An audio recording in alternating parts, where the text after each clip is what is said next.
وَإِذْ قَالَ إِبْرَاهِيمُ لِأَبِيهِ آزَرَ أَتَتَّخِذُ أَصْنَامًا آلِهَةً إِنِّي أَرَاكَ وَقَوْمَكَ فِي ضَلَالٍ مُبِينٍ۔ سورۃ انعام کی یہ آیت نمبر 74 ہے، اور اس کے ساتھ چند آیات بینات میں حضرت ابراہیم علیہ السلام کا اللہ تعالیٰ نے ذکر خیر فرمایا ہے۔ یہاں پہ دو باتیں قابل غور ہیں۔ ایک بات تو یہ ہے کہ یہ اشارہ بھی کفار مکہ کی طرف ہے، کیونکہ کفار مکہ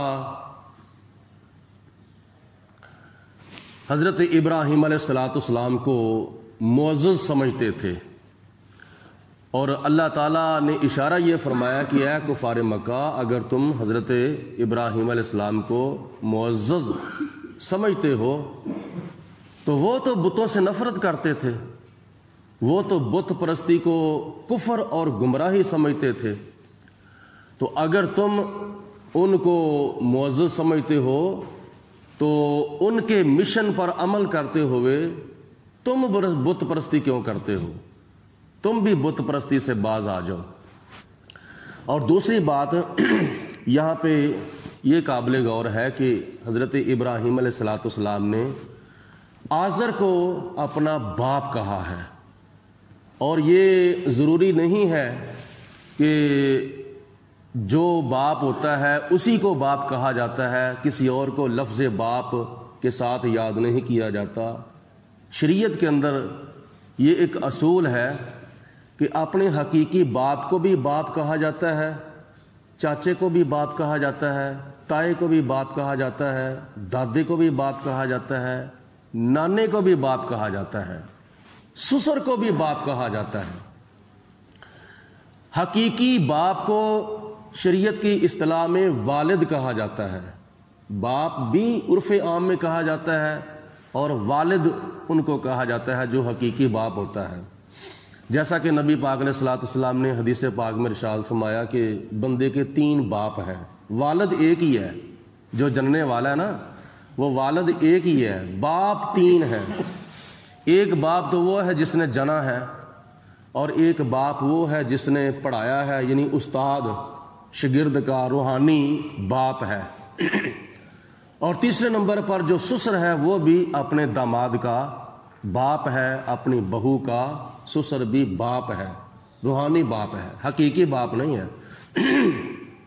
اور ایک حدیث پاک میں چوتھے باپ کا بھی ذکر فرمایا ہے کہ حضور علیہ السلام نے فرمایا کہ جو سب سے بڑا بھائی ہوتا ہے نا وہ بھی چھوٹے بہن بھائیوں کے لیے باپ کی حیثیت رکھتا ہے۔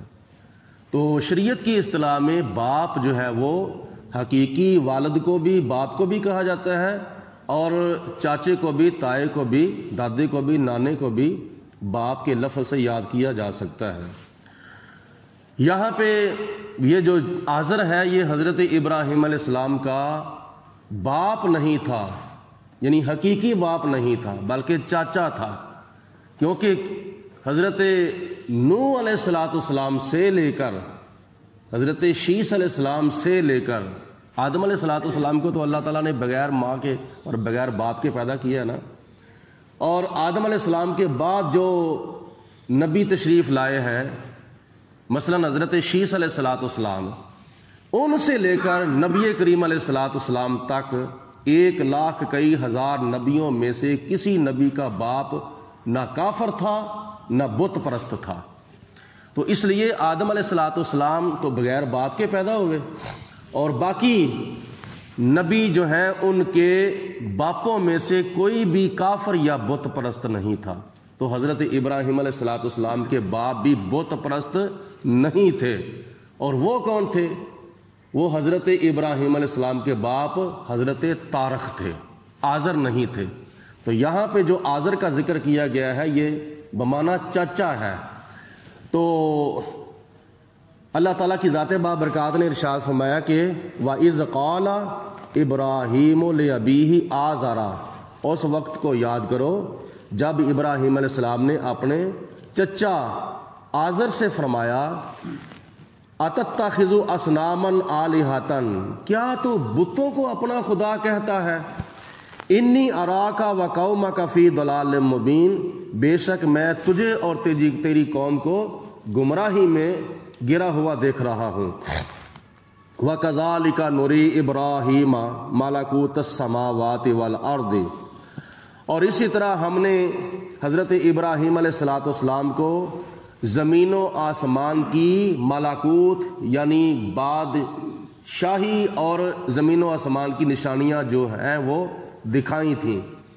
تو ابراہیم علیہ السلام کی یہ نظر کا کمال ہے کہ ایک پتھر پر ابراہیم علیہ السلام کو اللہ تعالیٰ نے کھڑا کیا، اور کھڑا کر کے زمین کے اوپر جو تھا وہ بھی دکھا دیا، زمین کے اندر جو کچھ تھا وہ بھی دکھا دیا، آسمانوں کے اندر جو تھا وہ بھی سب کچھ ابراہیم علیہ السلام کو اللہ تعالیٰ نے دکھا دیا۔ یہ زمین و آسمان کی نشانیاں تھیں۔ اور کیوں دکھایا؟ وَلِيَكُونَ مِنَ الْمُوقِنِينَ، تاکہ ابراہیم علیہ السلام عین الیقین والوں میں سے ہو جائیں۔ ایک علم الیقین ہوتا ہے، ایک حق الیقین ہوتا ہے، اور ایک عین الیقین ہوتا ہے۔ علم الیقین وہ ہے کہ بندہ سن کے یقین کر لے، اور علم الیقین وہ ہے کہ جو بندہ سن کر یقین کر لے، اور عین الیقین وہ ہے کہ بندہ دیکھ کر یقین کرے، اور حق الیقین وہ یقین ہے کہ بندہ چکھ کر لذت حاصل کر کے یقین کرے۔ مثال کے طور پر کوئی بندہ کہتا ہے کہ یہ سیب بڑا میٹھا ہے، یہ علم الیقین ہے، اگر کوئی مان لے گا تو یہ علم الیقین ہے، اگر کوئی دیکھ کر اس کو مان لے گا تو یہ عین الیقین ہے، اگر چکھ کر معلوم کرے گا تو یہ حق الیقین ہے۔ تو اللہ تعالیٰ ارشاد فرماتا ہے فَلَمَّا جَنَّ عَلَيْهِ اللَّيْلُ رَأَىٰ كَوْكَبًا، جب ابراہیم علیہ السلام نے کیا نام ہے دیکھا اپنی قوم کو، کوئی تاروں کی پوجا کر رہے ہیں، کوئی چاند کی پوجا کر رہے ہیں، کوئی سورج کی پوجا کر رہے ہیں، تو خدا تعالیٰ نے فرمایا فلما، پھر جب جن علیہ اللیل، جب ابراہیم علیہ السلام کے اوپر رات چھائی، رآ کوکبن، تو آپ نے ایک تارا دیکھا، چمکتا ہوا تارا دیکھا، قال ھذا ربی، فرمایا یہ میرا رب ہے۔ حالانکہ جو لکھا ہوا ہے نا وہ بندہ پڑھ کر کیا نام ہے معنی کرے گا تو ممکن ہے کہ معنی کفریہ بھی ہو جائے۔ یہ میرا رب ہے، یہ ایک انداز ہے، یہ میرا رب ہے، یہ بھی ایک انداز ہے۔ تو یہاں اللہ تعالیٰ نے فرمایا کہ سوالیہ انداز میں اس کا معنی مفہوم جو سمجھنے کی کوشش کرو۔ قال ھذا ربی، فرمایا ابراہیم علیہ السلام نے یہ میرا رب ہے۔ تارا جو ہے فلما آفالا، وہ تارا چھپ گیا۔ قال لا احب الآفلین، اللہ فرماتا ہے کہ میں چھپ جانے والوں سے، یعنی تارا جو غروب ہو گیا ہے، میں غروب ہونے والوں سے محبت نہیں فرماتا۔ میرے رب کی قدرت کے جو کرشمے ہیں وہ تو واضح ہیں، نظر آ رہے ہیں۔ فلما رأى القمر بازغا، پھر جب رات پڑی تو چاند جو تھا وہ چمکتا ہوا نمودار ہوا، نظر آیا۔ قال ھذا ربی، اس کو بھی حضرت ابراہیم علیہ السلام نے فرمایا کہ یہ میرا رب ہے، اے میری قوم مجھے بتاؤ یہ میرا رب ہے۔ فلما افالا، جب وہ چاند بھی غروب ہو گیا صبح کے وقت، قال لئن لم یہدنی ربی، آپ نے فرمایا کہ اگر میرا رب مجھے ہدایت دے کر نہ بھیجتا، لأکونن من القوم الضالین، تو میں بھی اس گمراہ قوم میں سے ہو جاتا۔ یہ اللہ کی ذات کا شکر ہے کہ خدا نے مجھے ہدایت دے کر دنیا کے اندر بھیجا ہے۔ یہ اللہ تعالیٰ کے نبی کی ایک خصوصیت ہے۔ ہم سب تم یہاں آ کر ہدایت حاصل کرتے ہیں، اولاد اپنے والدین سے ہدایت حاصل کرتی ہے، شاگرد اپنے استادوں سے ہدایت حاصل کرتے ہیں، مرید اپنے پیروں سے ہدایت حاصل کرتے ہیں، باقی چھوٹے اپنے بڑوں سے ہدایت حاصل کرتے ہیں۔ لیکن اللہ کا نبی دنیا کے اندر آ کے کسی سے ہدایت نہیں لیتا، بلکہ خدا تعالیٰ اپنے پیارے نبی کو ہدایت دے کر بھیجتا ہے۔ فرمایا کہ اللہ کا شکر ہے کہ اللہ نے مجھے ہدایت دے کر بھیجا ہے، اگر خدا تعالیٰ مجھے ہدایت دے کر نہ بھیجتا تو میں بھی اس نمرودی اور مردودی اور گمراہ قوم میں سے ہو جاتا۔ فلما رأى الشمس بازغا، پھر جب دن چڑھا اور سورج طلوع ہوا چمکتا ہوا بازغاتن، فلما رأى الشمس بازغاتن، پھر جب دیکھا کہ سورج جو ہے وہ چمکتا ہوا طلوع ہوا ہے، قال ھذا ربی، اے میری قوم مجھے بتاؤ یہ میرا رب ہے، اس سورج کو میرا رب ٹھہراتے ہو؟ ھذا اکبر، یہ تو بڑا ہے، اور کتنا بڑا ہے؟ سب سے بڑا ہے، سب سے بڑا تو اللہ تعالیٰ ہے۔ اس کا مطلب یہ ہے یہ تو چاند سے بھی بڑا ہے، یہ تو سارے تاروں سے بھی بڑا ہے، ان سب سے یہ سورج بڑا ہے۔ فلما افلت، پھر جب شام ہوئی وہ سورج غروب ہو گیا، قال، ابراہیم علیہ السلام نے فرمایا، یا قومی، اے میری قوم، انی بریء مما تشرکون، بے شک میں بیزار ہوں تمہارے اس شرک سے جو تم شرک کرتے ہو۔